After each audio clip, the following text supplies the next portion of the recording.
Shalom jemaat Tuhan, kita bersyukur kalau saat ini kita boleh dikumpulkan di tempat ini untuk beribadah kepada Tuhan. Baik, kita akan sampai kepada Wahyu 14 ayat 14 sampai 20 mengenai tuaian dan penghakiman.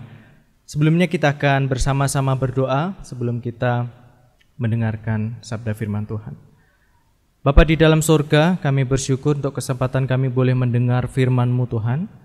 Kami siap, kami mau mempersiapkan hati kami, pikiran kami untuk boleh ditaburi oleh benih firman-Mu. Dan biarlah benih firman-Mu boleh bertumbuh di dalam setiap kami, boleh berbuah dan boleh menghasilkan sesuatu yang baik untuk hormat kemuliaan nama Tuhan. Berikan kami kemampuan konsentrasi dan juga daya tangkap dan juga kemampuan untuk kami boleh melaksanakan setiap firman Tuhan di dalam kehidupan kami sehari-hari. Terima kasih Tuhan, urapi hamba-Mu, hanya di dalam nama Tuhan Yesus. Haleluya, amin. Bapak Ibu, kita akan membaca bersama-sama di dalam Wahyu 14 ayat yang ke-14 sampai dengan yang ke-20. Ayat yang ke-14. Dan aku melihat sesungguhnya ada suatu awan putih dan di atas awan itu duduk seorang seperti anak manusia dengan sebuah mahkota emas di atas kepalanya dan sebilah sapi tajam di tangannya. Yang ke-15, maka keluarlah seorang malaikat lain dari bait suci, dan ia berseru dengan suara nyaring kepada dia yang duduk di atas awan itu, ayunkanlah sabitmu itu dan tuailah, karena sudah tiba saatnya untuk menuai, sebab tuaian di bumi sudah masak. 16, dan ia yang duduk di atas awan itu mengayunkan sabitnya ke atas bumi dan bumi pun dituailah. Yang ke-17, dan seorang malaikat lain keluar dari bait suci yang di sorga, juga padanya ada sebilah sabit tajam. Dan seorang malaikat lain datang dari mezbah, ia berkuasa atas api dan ia berseru dengan suara nyaring kepada malaikat yang memegang sabit tajam itu, katanya, ayunkanlah sabitmu yang tajam itu dan potonglah buah-buah pohon anggur di bumi karena buahnya sudah masak. Yang ke-19, lalu malaikat itu mengayunkan sabitnya ke atas bumi dan memotong buah pohon anggur di bumi dan melemparkannya ke dalam kilangan besar, yaitu murka Allah. Yang ke-20, dan buah-buah anggur itu dikilang di luar kota, dan dari kilangan itu mengalir darah tingginya sampai ke kekang kuda dan jauhnya 200 mil. Bapak Ibu Saudara sekalian, pada pagi hari ini kita membahas tentang tuaian dan penghakiman yang sudah tiba saatnya, ya. Dalam waktu Tuhan, bukan waktu kita. Nah, penglihatan Yohanes ini memperlihatkan penuaian sekaligus penghakiman Tuhan yang akan terjadi pada kegenapan waktu Tuhan. Nah, pada pembahasan pertama ini kita akan melihat bahwa di sini Yesus adalah Raja yang digambarkan dengan gambaran anak manusia memakai mahkota emas. Di ayat pada penglihatan Yohanes dikatakan terdapat seorang seperti anak manusia yang duduk di atas awan. Nah, penglihatan ini itu sama halnya dengan yang ada pada kitab Daniel 7 ayat 13. Di sini dikatakan, aku terus melihat dalam penglihatan malam itu, tampak datang dengan awan-awan dari langit seorang seperti anak manusia. Datanglah ia kepada yang lanjut usianya itu, dan ia dibawa ke hadapannya. Nah, Yesus juga pernah memperkenalkan diri di hadapan imam besar dan mahkamah agama sebagai anak manusia. Di dalam Matius 26 ayat yang ke-64 dikatakan, jawab Yesus, engkau telah mengatakannya, akan tetapi aku berkata kepadamu, mulai sekarang kamu akan melihat anak manusia duduk di sebelah kanan yang maha kuasa dan datang di atas awan-awan di langit. Nah, ini jelas anak manusia pada penglihatan Yohanes dalam Wahyu pasal 14 itu menunjuk kepada Yesus Kristus. Ya. Bagaimana di penglihatan Daniel pun menunjuk seorang seperti anak manusia datang kepada yang lanjut usianya, dibawa ke hadapannya. Yesus sendiri pun mengatakan, mengenalkan dirinya sebagai anak manusia, ya, datang di atas awan-awan di langit. Nah, dalam penglihatan Yohanes, anak manusia atau Yesus itu mengenakan mahkota emas. Ini merupakan gambaran kekuasaan, kemuliaan, dan simbol kemenangan mutlak, ya, simbol raja. Pada kitab Wahyu pasal-pasal sebelumnya, pada pasal 6 dan 13 yang kita sudah pernah bahas, digambarkan iblis dan pengikutnya itu juga memakai mahkota. Tetapi tidak dicatat bahwa mahkota mereka itu adalah mahkota emas. Hanya dikatakan kepala mereka ada mahkota gitu ya. Tetapi tidak dicatat mahkota emas. Artinya apa? Bahwa mereka bukanlah pemenang sejati. Ya. Iblis dan para pengikutnya, kaki tangannya bukanlah pemenang sejati. Kemenangan mutlak dan kekuasaan absolut hanyalah ada pada Yesus yang adalah raja di atas segala raja. Anak manusia yang memakai mahkota emas. Jelas sekali di sini, mahkotanya emas, raja yang sesungguhnya. Nah, Yesus yang raja, seorang raja, itu juga sekaligus hakim. Ya. Yesus tidak hanya berperan sebagai pengantara antara umatnya dengan Allah melalui karya penebusan 2000 tahun yang lalu di atas kayu salib, melainkan juga sebagai raja yang memiliki kekuasaan, termasuk diantaranya ada kuasa sebagai hakim untuk menghakimi yang hidup dan yang mati. Kata sabit tajam di tangannya ini mengartikan bahwa Yesus sebagai raja juga memiliki kuasa sebagai hakim. Jadi di gambarannya adalah Yesus mengenakan mahkota emas dan di tangannya ada sebilah sabit tajam yang menandakan memiliki kuasa untuk menghakimi. Nah, para penuai waktu itu, zaman Alkitab menggunakan sabit untuk menuai gandum dan lalang. Nah, kita melihat di dalam Matius 13 ayat yang ke-30, biarkanlah keduanya tumbuh bersama sampai waktu menuai. Pada waktu itu aku akan berkata kepada para penuai, kumpulkanlah dahulu lalang itu dan ikatlah berberkas-berkas untuk dibakar. Kemudian kumpulkanlah gandum itu ke dalam lumbungku. Nah, di sini gambaran penuaian itu sabit, menggunakan sabit, sehingga sabit ini pun menandakan penghakiman, di mana mengumpulkan lalang dan juga gandum. Ya, lalang akan dibakar, gandum akan dikumpulkan, dimasukkan ke dalam lumbung. Nah, di dalam Yohanes 5 ayat 22 dan 23 dikatakan Bapa tidak menghakimi siapapun, melainkan telah menyerahkan penghakiman itu seluruhnya kepada anak, supaya semua orang menghormati anak sama seperti mereka menghormati Bapa. Barang siapa tidak menghormati anak, ia juga tidak menghormati Bapa yang mengutus dia. Nah, jelas di sini bahwa sang anak atau Yesus Kristus memiliki hak dan kuasa untuk menghakimi, melakukan penghakiman. Nah, karena Bapa sudah menyerahkan penghakiman itu seluruhnya kepada Yesus Kristus. Supaya apa? Semua orang menghormati Yesus Kristus sebagai raja sekaligus hakim, ya, yang berkuasa untuk menghakimi manusia. Yesus memiliki kekuasaan untuk menghakimi bersama dengan malaikat-malaikatnya. Tadi kita sudah membaca di ayat 17 di mana malaikat Tuhan yang keluar dari bait suci surga pun memiliki sebilah sabit tajam. Ya. Pemberitaan tentang penghakiman Tuhan telah bersamaan dengan Injil yang diberitakan di atas bumi. Kalau kita membaca di dalam Wahyu 14 ayat yang ke-6 dan ke-7, itu dikatakan demikian. Dan aku melihat seorang malaikat lain terbang di tengah-tengah langit, dan padanya ada Injil yang kekal untuk diberitakannya kepada mereka yang diam di atas bumi, dan kepada semua bangsa, dan suku dan bahasa dan kaum. Dan ia berseru dengan suara nyaring, takutlah akan Allah dan muliakanlah Dia, karena telah tiba saat penghakimannya.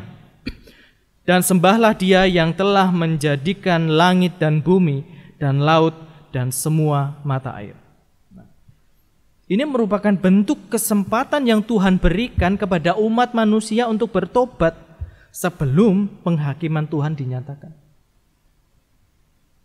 Sehingga pemberitaan penghakiman itu bersamaan dengan pemberitaan Injil. Supaya umat manusia itu bertobat agar tidak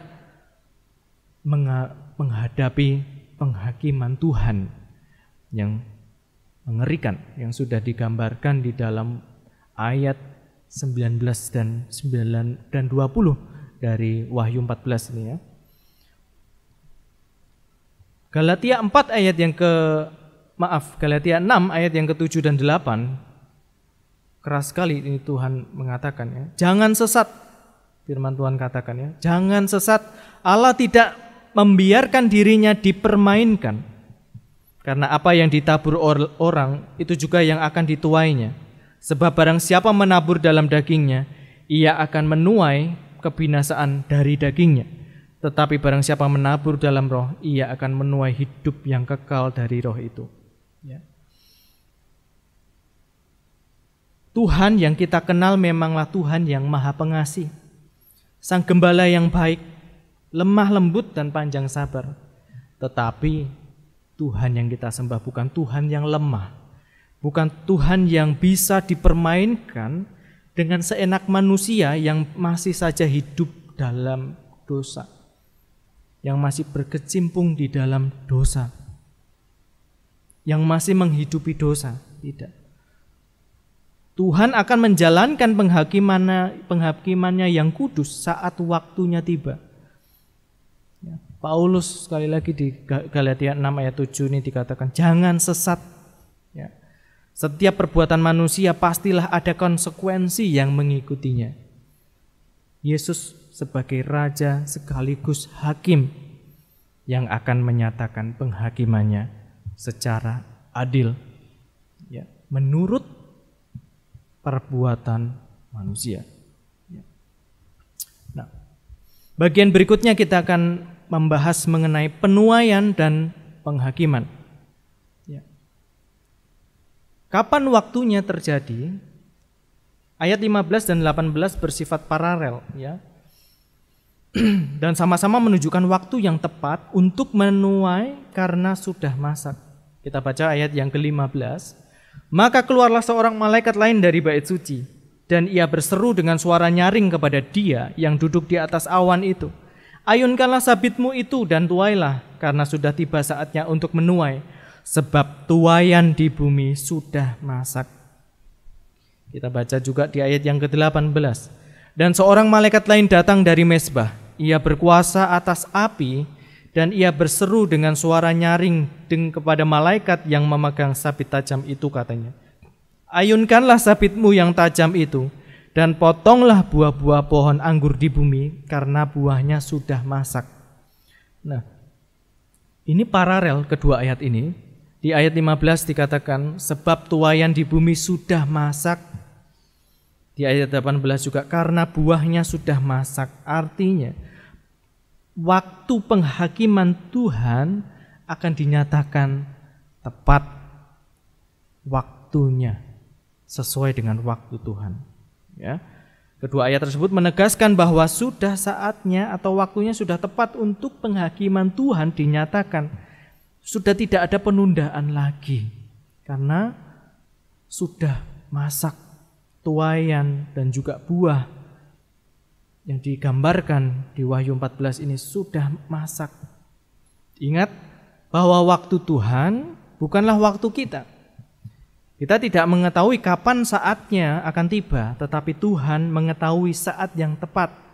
Saat Tuhan mengayunkan sabit tajamnya, tidak ada lagi kesempatan untuk bertobat. Karena penghakiman Tuhan sudah dilaksanakan. Kapan waktunya? Kita tidak tahu, karena waktu Tuhan dan waktu kita itu berbeda. Karena penghakiman Tuhan itu sesuai dengan saat di mana waktunya ditentukan, ya. Dan ketika waktunya tiba, tidak ada lagi kesempatan untuk bertobat. Sehingga bersiap sedia kita sebagai umat Tuhan untuk menghadapi waktu Tuhan. Ya, tetap setia, tetap teguh di dalam kesetiaan kita kepada Tuhan. Ya. Bagian berikutnya, menuai umatnya. Tuhan yang memegang sebilah sabit tajam itu menuai umatnya. Meskipun kedua ayat tadi yang kita sudah baca, ayat 15 dan 18, sama-sama menggunakan kata masak, ya, atau matang, namun jenis tanamannya berbeda dari kedua ayat tersebut. Di ayat yang ke-15, kata masak ini berasal dari kata seraino dalam bahasa Yunaninya, ya, yang digunakan untuk menunjuk tanaman gandum. Nah, tanaman gandum di sini ayat yang ke-15 itu sudah seraino, artinya batang dan bulirnya itu sudah mengering. Tuaian gandum ini merupakan kiasan yang menunjuk umat Tuhan di bumi yang sudah sangat kering oleh penderitaan pada masa kesusahan besar, sehingga harus segera dituai. Nah, berarti apakah saat-saat ini, kemudian saat-saat penganiayaan, penderitaan, gereja mula-mula itu belum menunjukkan waktu yang tepat untuk Tuhan menyatakan penghakimannya? Penghakiman Tuhan waktu digambarkan di Wahyu pasal 13 itu merupakan penghakiman Tuhan, hukuman Tuhan, tetapi bukanlah saat yang terakhir, penghakiman terakhir. Penghakiman terakhir akan tiba saatnya ketika memang benar-benar umat Tuhan dinyatakan sudah waktunya untuk dituai, ya. Sehingga digambarkan inilah saatnya mengumpulkan orang percaya dalam kerajaan Allah, karena sudah seraino, ya, sudah kering, sudah waktunya. Kalau padi sudah siap dituai itu kan kering batangnya dan juga bulirnya, itu sama dengan gandum juga demikian. Saat untuk dituai adalah ketika batang dan bulirnya itu sudah mengering. Nah, itu artinya sudah siap untuk dituai. Nah, itulah saatnya bagi orang-orang percaya dituai Allah, dikumpulkan oleh Allah. Nah, untuk itu penting bagi kita untuk menjadi gandum yang siap untuk dituai. Ya. Menjadi gandum yang baik pastilah diawali dari benih yang ditanam di tanah yang baik. Dalam Injil Matius pasal 13, Yesus banyak membahas tentang kerajaan Allah. Dan gambarnya pun disampaikan melalui perumpamaan tentang penabur dan benih. Ya, di dalam Matius 13 ayat 3 sampai 8 dan juga ayat 18 sampai 23. Gambaran tentang penabur dan juga benih yang ditabur. Ini Yesus berbicara tentang hal kerajaan Allah. Dari perumpamaan ini, dari Matius 13, yang pertama kita bisa melihat bahwa ada jenis orang yang pikirannya tertutup. Ya. Matius 13 ayat yang ke-19. Kepada setiap orang yang mendengar firman tentang kerajaan sorga, tetapi tidak mengertinya, datanglah si jahat dan merampas yang ditaburkan dalam hati orang itu. Itulah benih yang ditaburkan di pinggir jalan.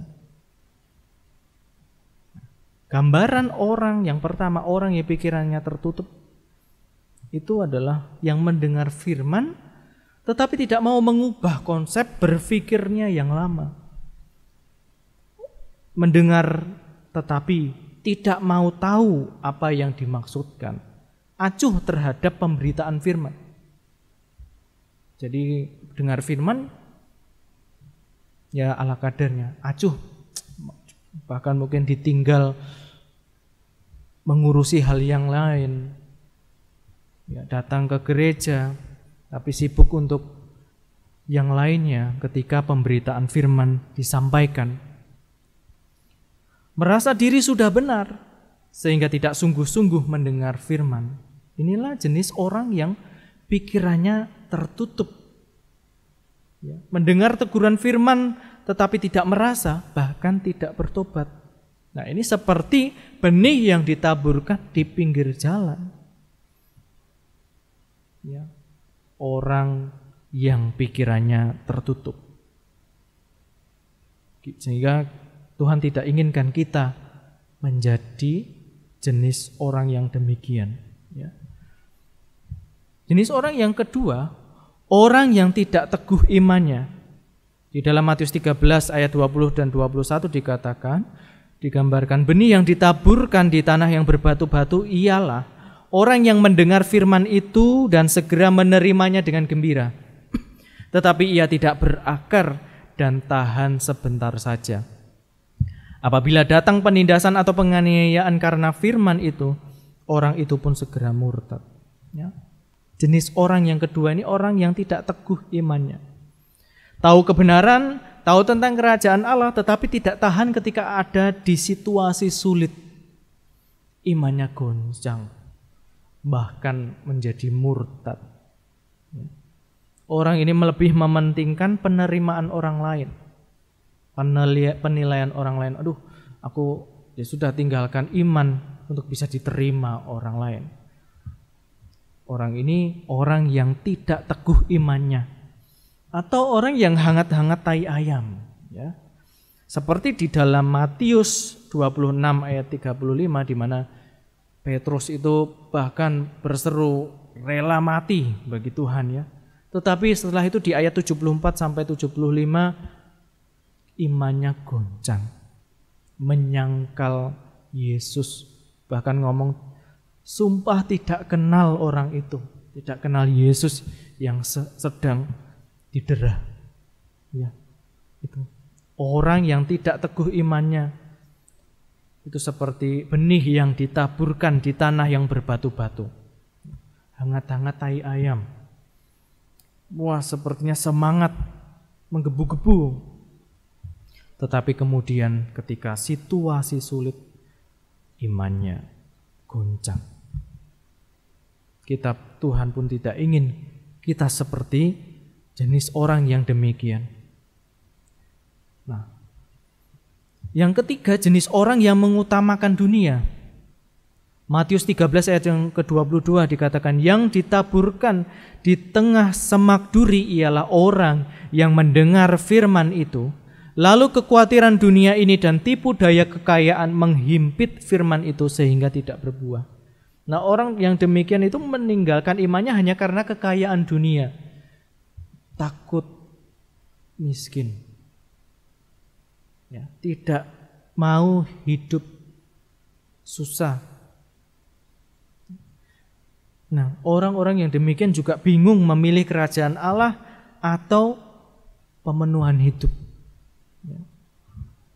Dan orang-orang demikian itu bisa meninggalkan panggilan untuk tetap bisa hidup nyaman di dunia. Ya. Itu sempat saya alami, Bapak Ibu saudara sekalian, sebelum saya memantapkan diri untuk meresponi panggilan Tuhan. Saya sempat takut, bagaimana nanti penghidupan gitu ya. Tetapi Tuhan tidak inginkan yang demikian. Ya. Orang yang mengutamakan dunia itu seperti benih yang ditaburkan di tengah-tengah semak duri. Ya. Setelah itu tidak berbuah, mati. Ya. Yang keempat, inilah yang Tuhan inginkan bagi kita umatnya. Orang yang hidupnya menghasilkan buah. Matius 13 ayat yang ke-23. Yang ditaburkan di tanah yang baik ialah orang yang mendengarkan firman itu dan mengerti. dan karena itu ia berbuah. Ada yang 100 kali lipat, ada yang 60 kali lipat, ada yang 30 kali lipat. Nah, orang yang demikian mendengar firman, menerima, meresponi, dan melakukan apa yang Tuhan inginkan. Jadi orang yang demikian ini adalah orang yang melakukan segala sesuatunya itu untuk kemuliaan nama Tuhan. Hidupnya berbuah, berdampak bagi orang lain, sehingga orang lain bisa melihat kasih Kristus dalam hidupnya. Kemuliaan Tuhan nyata. Itu karena orang percaya hidupnya menghasilkan buah. Nah, berikutnya, menghakimi musuh-musuhnya. Ya. Sabit tajam yang kedua yang dipegang oleh malaikat Tuhan itu adalah untuk menghakimi musuh-musuhnya. Di ayat 18, kata masak di sini berasal dari kata akmazu yang digunakan untuk menunjukkan tanaman anggur. Nah, pada zaman Alkitab, seorang petani membuat tangki atau palung di gundukan batu dekat kebun anggurnya untuk digunakan sebagai kilangan. Kurang lebih ya gambarnya seperti ini gambarannya. Jadi ada tanah dilubangi, kemudian dikasih batu sekelilingnya, kemudian menggali tanah sebelahnya lebih dalam, posisinya lebih rendah, kemudian lebih dalam, yang dimana nanti buah-buah anggur dimasukkan ke dalam tangki yang lebih tinggi, kemudian orang-orang akan menginjak-injak dengan kaki telanjang supaya keluar sari-sari anggurnya. Nah, tangki yang lebih rendah itu akan menampung sari anggur yang diinjak-injak. Kemudian yang itulah yang bisa diambil ya sarinya. Nah, di dalam Yesaya 63 ayat 2 sampai 3 itu menggambarkan penghakiman Tuhan seperti menginjak atau mengirik buah anggur. Yesaya 63 ayat yang kedua dan ketiga, mengapakah pakaianmu semerah itu dan bajumu seperti baju pengirik buah anggur? Aku seorang dirilah yang melakukan pengirikan dan dari antara umatku tidak ada yang menemani aku. Aku telah mengirik bangsa-bangsa dalam murkaku dan aku telah menginjak-injak mereka dalam kehangatan amarahku. Semburan darah mereka memercik kepada bajuku dan seluruh pakaianku telah cemar. Nah, ini digambarkan menginjak-injak. Ini proses seperti proses tukang petani anggur ya, mengirik buah anggur. Itu dengan cara diinjak-injak. Ini menunjukkan juga menggambarkan bahwa tindakan Allah mendatangkan murka dan penghakimannya atas orang-orang yang tidak beriman itu seperti menginjak-injak buah anggur. Jadi murka Allah, penghakiman Allah itu seperti menginjak-injak orang yang tidak beriman, orang yang memusuhi Tuhan, orang yang menolak Tuhan, orang yang tidak mau mengenal Tuhan dan sengaja bebal karena menolak kebenaran. Nasibnya akan menghadapi penghakiman terakhir, di mana ini sudah tidak ada kesempatan untuk mereka bertobat, untuk orang itu bertobat. Nah, bagian kita Bapak Ibu Saudara sekalian sebagai umat Tuhan, biarlah kita menjadi benih yang bertumbuh dan berbuah yang siap untuk dituai Allah, dituai Yesus Kristus di dalam kemuliaannya dan kekuasaannya pada saatnya. Ya. Seperti perumpamaan benih tadi Bapak Ibu. Mari kita menjadi benih yang ditaburkan di tanah yang subur, di mana pemberitaan firman itu kita terima, kita responi dengan rendah hati, ya, dan kita lakukan apa yang Tuhan inginkan. untuk menyenangkan hati Tuhan, untuk kemuliaan nama Tuhan, Raja di atas segala raja, sekaligus Hakim yang memiliki kuasa dan hak untuk melaksanakan penghakiman terakhir. Mari Bapak Ibu Saudara sekalian, dengan ini kita mau semakin memiliki semangat untuk memberitakan firman, sehingga kesempatan untuk bertobat itu diterima oleh orang banyak. Sehingga saatnya nanti ketika penghakiman Tuhan dinyatakan, banyak orang yang boleh dituai. Ya. Mari kita bangkit berdiri bersama-sama. Kita akan menaikkan pujian. Pujilah aku Tuhan. Ya. Kita akan menyatakan Yesus sebagai Raja yang duduk di atas tahta, yang layak untuk dimuliakan dan diagungkan, dan layak untuk disembah.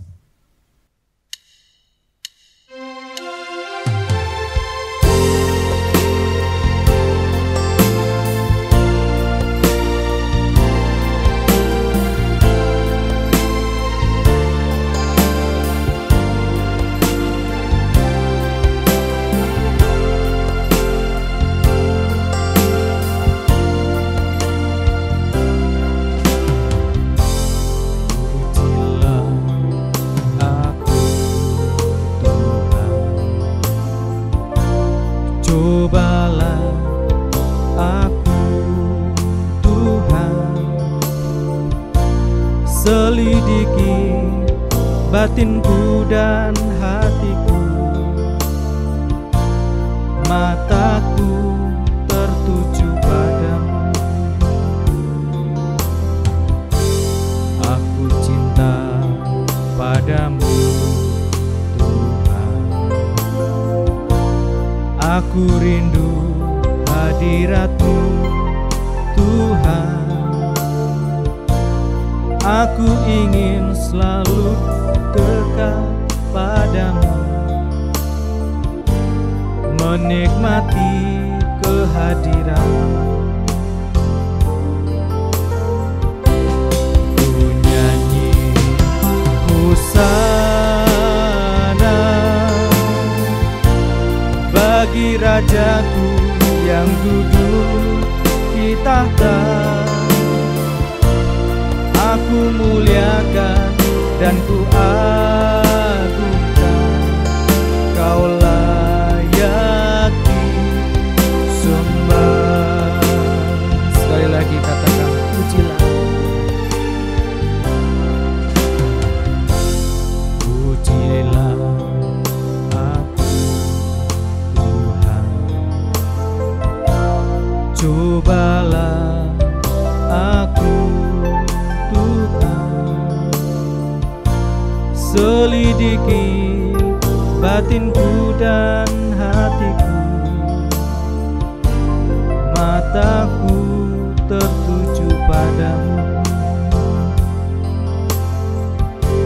Aku cinta padamu Tuhan, aku rindu hadirat-Mu Tuhan. Aku ingin selalu dekat padamu, menikmati kehadiran-Mu. Ku nyanyi hosana bagi Rajaku yang duduk di tahta.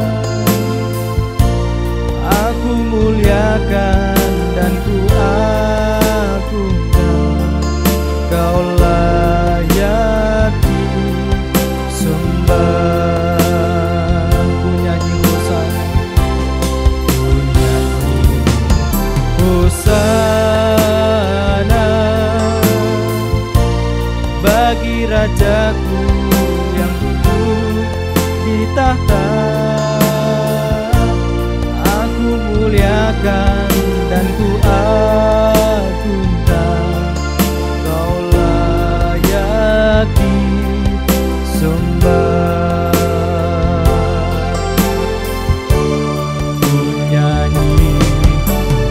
Hosana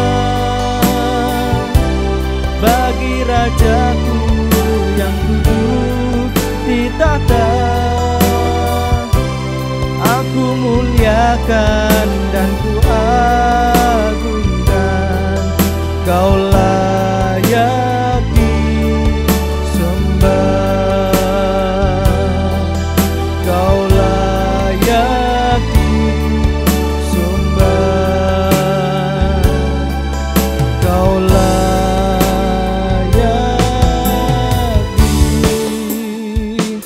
disembah.